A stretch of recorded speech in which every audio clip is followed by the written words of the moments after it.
له پخواني ولسمشر ډاکټر نجیب الله څخه چا پوښتنه وکړه ولې له قیمتي او فیشني کالیو څخه استفاده نه کوي؟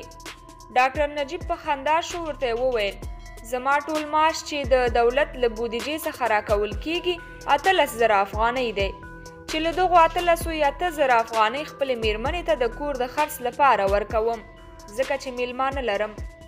2,000 افغانۍ د خپلو اولادونو د تعلیم لپاره، 2,000 افغانۍ د خپلو ماشومانو د هغه موټر د مصارفو لپاره ورکوم چې له خپل پلار څخه راته پاتې ده او یو نیم وخت مې کورنۍ ورڅخه استفاده کوي.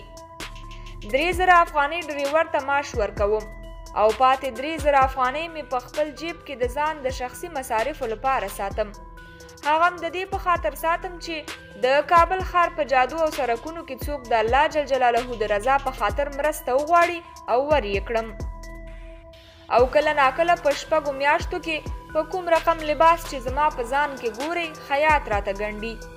کوم پتلونونه چې په کور کې لرم اکثره راته میرمنې مې په لیلامي کې اخیستې دي. کوم شخص چې پوښتنه یې کړې وه سترګې یې په اوښکو کې لندې شوې او ویې ژړل. ډاکټر نجیب پوښتنه ترې وکړه چې ولې ژاړې؟ شخص یې په ځواب کې وویل ستونی مې وچ شو او په دې فکر کې شوم چې د صداقت او رښتینولي هغه مکتب چې تاسو ویلی له تاسو وروسته به په دې هیواد کې څه کیږي؟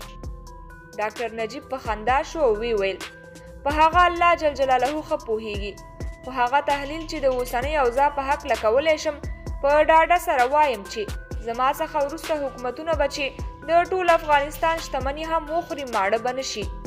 دوی به د وطن او وطنوالو په فکر نه وي، یوازې به د خپل ځان خپل کور او خپل دسترخوان په فکر کې وي. یوازې به د دوی د موټرو لګښت او مصارف زما د کلونو کلونو له معاش سره برابر وي. دوی به د خلکو په ستوني په ښیږدي تر څو ژوندي او سرمایه داره پاتې شي. روح دې ښاد ډاکټر نجیب الله.